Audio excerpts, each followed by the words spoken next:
وعن عبد الله بن مسعود رضي الله عنه قال قال رسول الله صلى الله عليه وسلم لا تزول قدم ابن آدم يوم القيامة حتى يسأل عن خمس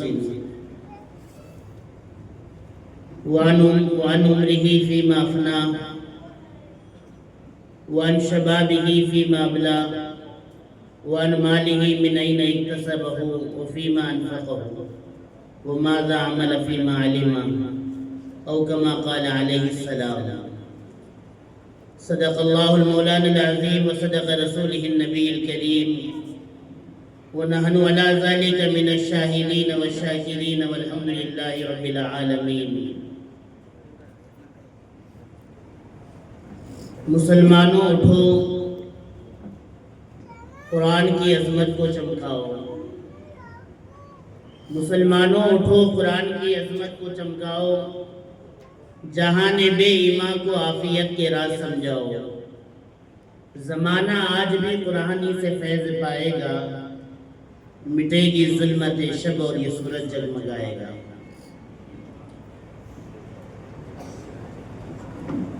وَذِكْرُكَ لِلْمُشْتَاقِ طَيْرُ الشَّرَابِ وَكُلُّ شَرَابٍ كَدُونِهِ كَالسَّرَابِ. عجلوا بالصلاة قبل الفوت عجلوا بالتوبة قبل الموت.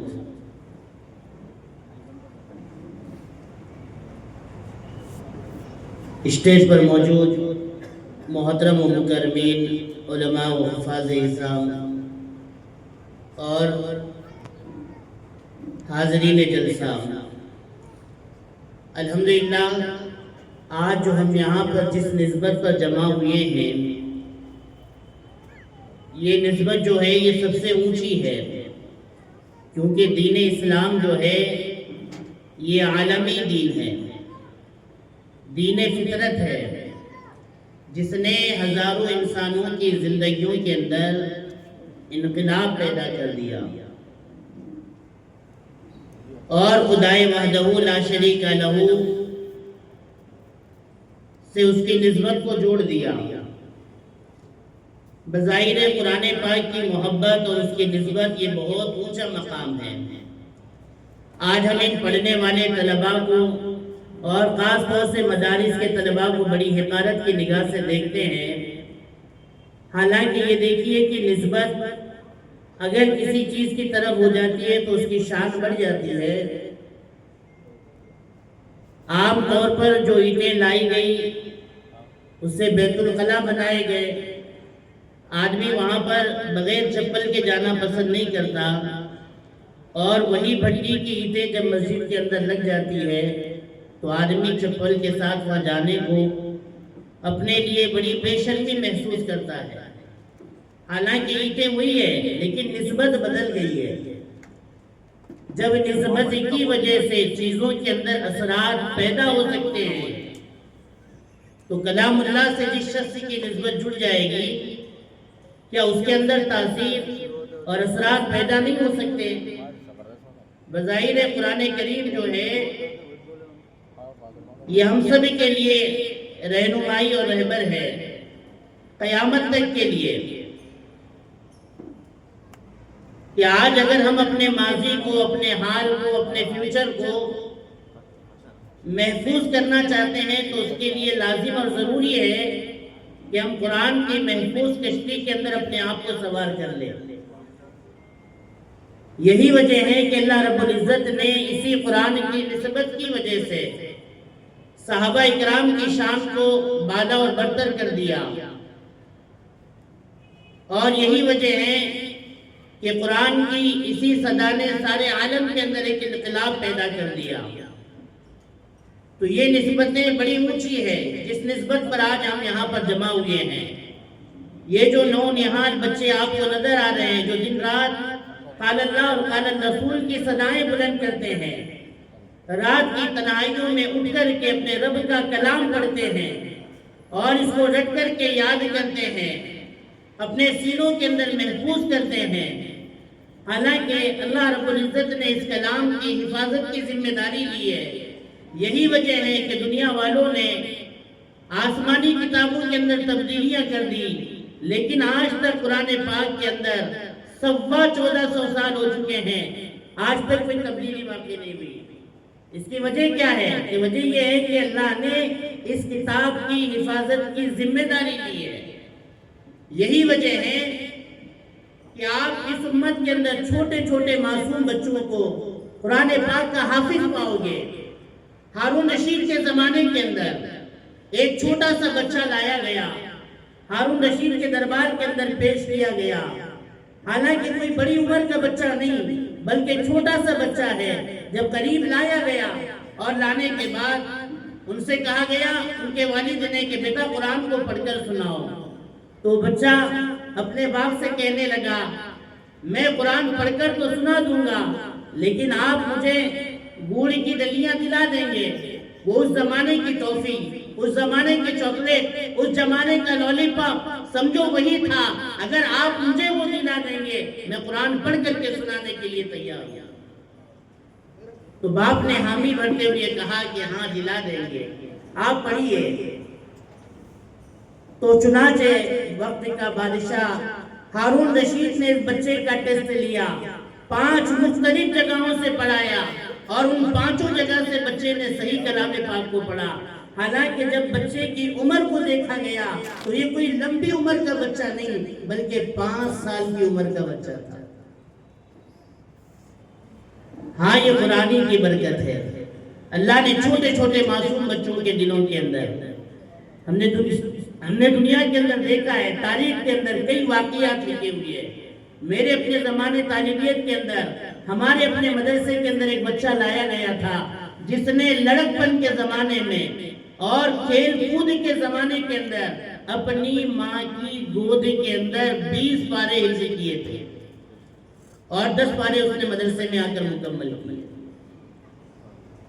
5 سال کا بچہ بھی قرآن کا حافظ ملے گا اور 90 سال کا بوڑھا آدمی بھی قرآن کا حافظ ملے گا۔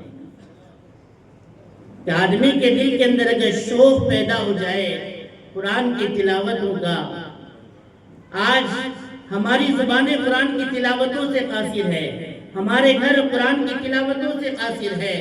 آج ہمارے گھر کے اندر قرآن پڑھنے والا کوئی نہیں ملتا۔ باپ کے انتقال پر کرائے کے بچے لا کر کے قرآن پاک پڑھوائے جاتے ہیں اور ایصال ثواب پہنچایا جاتا ہے۔ حالانکہ ہر گھر کے اندر حافظ ہو یہ ضروری نہیں، لیکن اتنا تو علم ہونا چاہیے کہ ہر مسلمان قرآن پاک کا تلفظ صحیح کر سکے، قرآن پاک کو صحیح انداز کے اندر پڑھ سکے۔ آج اگر کوئی مسجد میں امام وقت پر نماز پڑھانے کے لیے نہیں آئے، مسجد کی ساری صفیں کھڑی ہوئی ہے، اس کونے سے لے کر اس کونے تک لمبی لمبی داڑھی اور ٹوپیاں والے نظر آئیں گے، لیکن امامت کے لیے کوئی آگے بڑھنے کے لیے تیار نہیں۔ کہا کہ اگر میں قرات کروں گا سارا محلہ میری ہنسی اڑائے گا، میں قرات کروں گا سارے بازار والے مجھ پر ہنسیں گے۔ کیوں؟ کیونکہ میرا قرآن صحیح نہیں ہے۔ آدمی مصلی پر بڑھنے کے لیے تیار نہیں، حالانکہ ایک مسلمان کے لیے یہ ضروری تھا کہ وہ قرآن کریم کا تلفظ صحیح کر لیتا، قرآن پاک کو صحیح پڑھ لیتا۔ حالانکہ یہی معصوم بچے جب مدرسوں کے اندر داخلے کے لیے لے جائے جاتے ہیں، آپ نے بھی اس معصوم بچے کی زبانی سنا کہ ایک حافظ قرآن کل قیامت کے دن 10 آدمیوں کی شفاعت کرے گا اور ان لوگوں کی جن کے حق میں جہنم کا فیصلہ ہو گیا۔ حالانکہ یہی معصوم بچے جب مدارس کی طرف لائے جاتے ہیں تو 2 طرح کے لوگ ابھر کر کے سامنے آتے ہیں۔ ایک تو وہ ہوتے ہیں جو انہیں غلط مشورہ دیتے ہیں اور یہ کہتے ہیں کہ آپ حافظ بن کر کے کیا کرو گے، حافظ بن کر کے کیا کماؤ گے، حافظ بن کر کے کون سی اپنی دنیا کو چلا لو گے، گھر بار کے اخراجات برداشت کر لو گے۔ حالانکہ رزق کی ذمہ داری اللہ کی ہے اور آج تک پوری دنیا کے اندر ایک حافظ، ایک عالم آپ کو ایسا نہیں ملے گا جس نے بھوک کی وجہ سے اپنے آپ کو قتل کے حوالے کیا ہو یا بھوک کی وجہ سے اپنے آپ کو موت کے حوالے کیا ہو۔ حالانکہ میں آپ کو دنیا کی ڈگریاں والوں کی ایسے سرخیوں کے اندر، اخباروں کے اندر کئی خبریں بتا سکتا ہوں جنہوں نے باوجود دنیا کی ڈگریاں حاصل کرنے کے اپنی زندگی کے آخری لمحات کے اندر ایڑیاں رگڑتے اور سسکتے ہوئے اپنے آپ کو موت کے حوالے کیا ہے۔ آج والدین ترس رہے ہیں، والدین مقدر نہیں بناتے ہیں، مقدر بنانے والی ذات اللہ کی ہے۔ والدین کی ذمہ داری یہ ہے کہ وہ اپنے اولاد کو اعلیٰ تعلیم سے آراستہ کرے۔ دنیاوی علوم اور فنون یہ تو صرف ڈگریاں حاصل کرنا اور کمانا سکھاتے ہیں۔ صحیح معنوں کے اندر اگر کوئی تعلیم ایک انسان کو صحیح معنی کے اندر انسان بنا سکتی ہے تو وہ قرآن اور حدیث کی تعلیم ہے، جس نے ہم کو انسانیت کا درس دیا، جس نے ہم کو زندگی گزارنے کے اصول و ضوابط بتلائے، اور یہی وہ تعلیم ہے جو ایک انسان کے اندر انسانیت کے درد کو پیدا کرتی ہے اور انسانیت کے درد کو پیدا کر کے اسے انسانیت کا درس دیتی ہے۔ اسی لیے کہ علم وہ ہے جس سے علیم کی پہچان ہو، اللہ کی ذات عالی کی معرفت نصیب ہو، کہ بندہ اللہ کو پہچان جائے۔ تو لوگ کہتے ہیں کہ آپ حافظ بن کر کیا کرو گے؟ حافظ بنو گے تو پھر تمہیں دنگر کی ٹھوکریں کھانا پڑے گا، حالانکہ آپ یہ سب جانتے ہیں کہ بچہ دنیا میں آنے سے پہلے اللہ رب العزت فرشتے کو ماں کے پیٹ کے اندر بھیج کر کے یوں کہتے ہیں کہ وَاكْتُبْ عُمْرُهُ وَرِزْقُهُ، کہا کہ اس بچے کے دنیا میں آنے سے پہلے اس کی روزی بھی متعین کر دی جائے اور اس کی عمر بھی متعین کر دی جائے۔ پھر ہم مسلمان جس کا ایمان اور عقیدہ اتنا کمزور ہو گیا کہ ایک بچے کو مدرسے جاتے ہوئے یوں کہا جاتا ہے کہ آپ مدرسے کی تعلیم حاصل کرو گے تو دنیا کما نہیں سکتے، حالانکہ اگر قرآن کریم کو اگر اپنے سینے سے لگا لو گے، قرآن کریم کی نسبت کو اپنے سے جوڑ لو گے اور قرآن کریم کی تعلیمات کو اپنے اندر داخل کر لو گے، خدا کی قسم اللہ دنیا کے اندر بھی عزت اور مرتبے پر رکھے گا اور آخرت میں بھی عزت اور مراتب کر اور بلند درجات پر فائز کرے گا۔ اور دوسرے قسم کے وہ لوگ ہوتے ہیں جو یہ کہتے ہیں کہ آپ نے جو فیصلہ کیا ہے یہ بڑا اچھا ہے، آپ حافظ قرآن بنیے، ہم آپ کی مدد کریں گے، ہم آپ کی ہیلپ کریں گے، ہم آپ کے لیے ضروری اشیاء مہیا کریں گے، آپ حافظ بنیے۔ تو روایتوں کے اندر آتا ہے کل قیامت کے دن اللہ رب العزت جب اس حافظ قرآن کو شفاعت کا حق دے گا تو یہ لوگ جنہوں نے دنیا کے اندر اس کے حافظ بننے کے اندر اس کا سپورٹ کیا اور اس کی مالی اعتبار سے یا جس بھی اعتبار سے اس کا تعاون اور مدد کی اور سپورٹ کیا، سمجھایا اور مدرسے سے اس کو وابستہ رکھا، کل قیامت کے دن یہی لوگ اس کی شفاعت کے حقدار بنیں گے۔